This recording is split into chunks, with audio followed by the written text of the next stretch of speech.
Hello दोस्तों, मैं DC Yadav आप सभी का DCIS इंस्टीट्यूट पे भरपूर स्वागत करता हूं। समाचार के सुर्खियों में आजकल बना हुआ वक्फ बोर्ड, हम जानेंगे कि वक्फ बोर्ड क्या होता है और सरकार इसमें क्यों बदलाव करना चाहती है।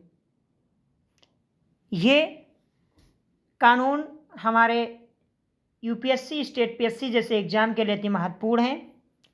हमारे साथ आप नए हैं तो प्लीज़ सब्सक्राइब कर लीजिए DCIS इंस्टीट्यूट को।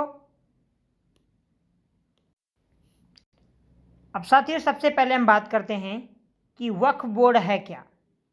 दरअसल जो वक्फ बोर्ड के बारे में अगर हम समझने का प्रयास करें तो ये अरबी भाषा का शब्द है जिसका अर्थ है कि खुदा के नाम पे अर्पित वस्तु या प्रोकार में दिया जाने वाला धन।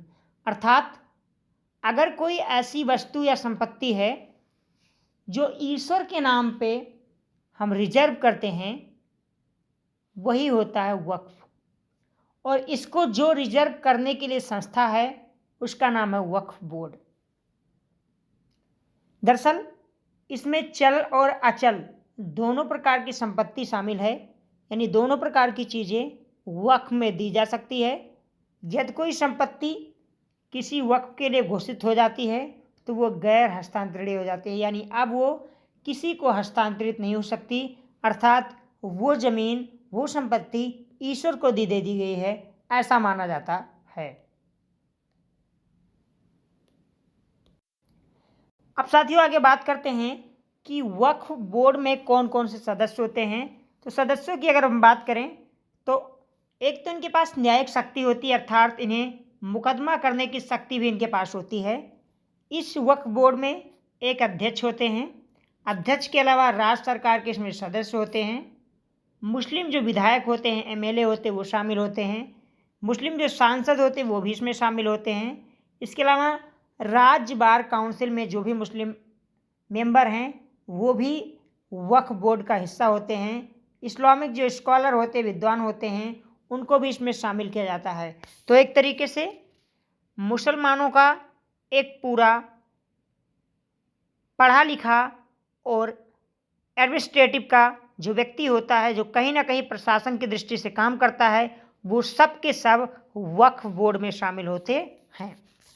अब इसमें विवाद क्या है, हम इस बारे में बात करेंगे साथियों।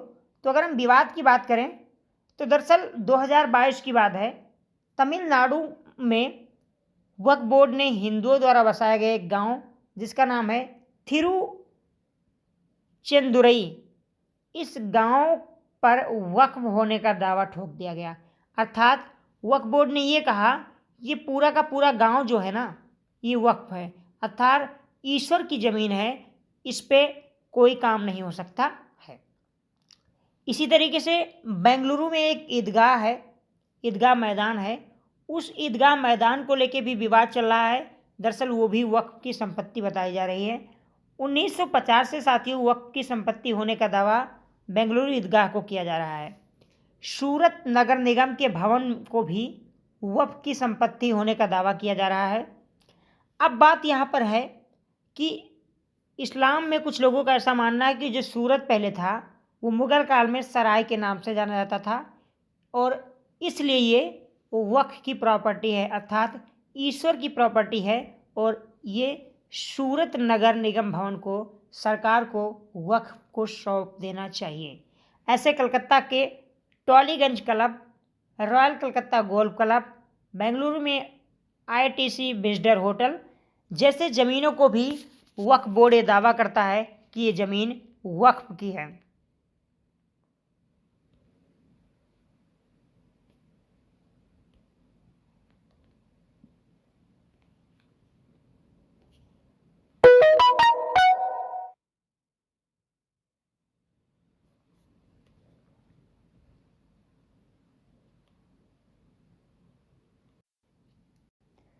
अब आपके दिमाग में एक जहन में एक सवाल आता होगा, यदि वक्फ बोर्ड जो है इतनी बड़ी संपत्ति को अपना मानता है तो उसके पास पहले से बहुत सारी संपत्ति होगी।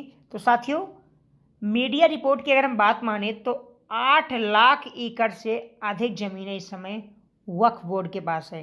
2009 में इनके पास जो ज़मीनें थी साथियों वो 4 लाख करोड़ थी।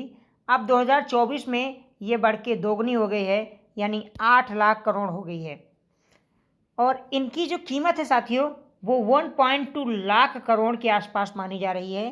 वक्फ बोर्ड की अगर बात करें तो टोटल देश में इनकी संख्या है 32, जिसमें बिहार तथा यूपी में 2 शिया बोर्ड भी शामिल हैं। देश में रेलवे और रक्षा विभाग के बाद वक्फ बोर्ड के पास सर्वाधिक जमीनें हैं। अब साथियों आप जानना चाहते होंगे आखिर जो सरकार नया बिल ला रही है उस बिल में ऐसा क्या प्रावधान है। तो साथियों जो 1995 में वक्फ बोर्ड की एक धारा थी जिसका नाम था धारा 40, इस धारा को हटाने का प्रावधान है।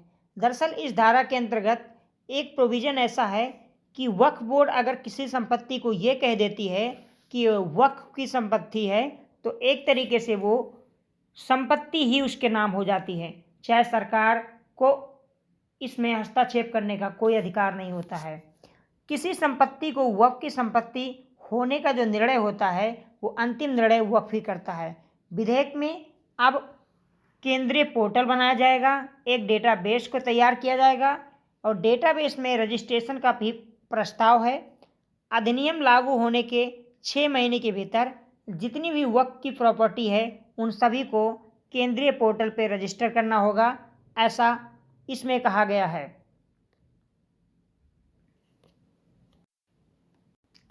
इसके अलावा साथियों इस विधेयक में 3 नई धाराएं जोड़ी गई हैं, धारा 3A, 3B और 3C। ये धाराएं वक्फ की कुछ शर्तों, उनके पोर्टल, डेटाबेस पर वक्फ के विवरण को दाखिल करने और वक्फ की गलत घोषणा से जुड़ी हुई है। मतलब क्या है साथियों, मतलब है कि विधेयक में अगर वक्फ की गलत घोषणा की गई है तो उसको रोकने का जो प्रोविजन है, जो प्रावधान है, इन धाराओं के तहत शामिल किया गया है, धारा 3A, 3B और 3C के तहत। अब अगर किसी संपत्ति को वक्फ बोर्ड कहता है कि ये हमारी संपत्ति है तो इस संपत्ति को कहने से पहले उसको उचित सूचना देना होगा और इसके बारे में संपूर्ण विवरण देना होगा कि किस आधार पर आप किसी संपत्ति को अपनी संपत्ति या खुदा की संपत्ति घोषित कर सकते हो। नए विधेयक में साथियों केंद्रीय परिषद में एक केंद्रीय मंत्री, 3 सांसद, 3 मुस्लिम प्रतिनिधि, 3 मुस्लिम कानून विशेषज्ञ और सुप्रीम कोर्ट या हाई कोर्ट के 2 पूर्व न्यायाधीश, 4 राष्ट्रीय ख्याति प्राप्ति व्यक्ति और केंद्र सरकार के वरिष्ठ जो ऑफिसर्स होते हैं वो सब शामिल होंगे। यानी कहने का बात तात्पर्य है कि एक तरीके से वक्फ बोर्ड जो है इसका जो स्ट्रक्चर है सरकार इसको चेंज करना चाहती है। और इसमें साथियों अब पहली बात तो सरकार के 3 मंत्री इसमें शामिल होंगे, 3 सांसद रहेंगे, मुस्लिम संगठनों के 3 प्रतिनिधि, 3 मुस्लिम कानून के विशेषज्ञ और सुप्रीम कोर्ट या हाई कोर्ट के 2 पूर्व जस्टिस और 4 ऐसे व्यक्ति इसमें शामिल रहेंगे जो प्रख्यात होंगे। और इसके अलावा सेंट्रल गवर्नमेंट के जो सीनियर ऑफिसर्स हैं वो भी इसमें शामिल रहेंगे। साथियों इसमें एक न्यायाधिकरण है जो ये बात कहता है कि धारा 3C के तहत जो विवादित ज़मीन होगी, अगर वो कोई विवादित ज़मीन है, जैसे कोई व्यक्ति कह रहा है कि हमारी है, वक्फ कह रहा है ये हमारी है, तो ऐसी विवादित ज़मीन अब भारत सरकार के नियंत्रण में होगी। जो पहले वक्फ बोर्ड के पास हुआ करती थी अब सरकार के पास होगी। वक्फ की जो संपत्ति है उसके सर्वेक्षण का जो अधिकार होगा वो जिला कलेक्टर या डिप्टी कलेक्टर को होगा, यानी DM या SDM के पास रहेगा।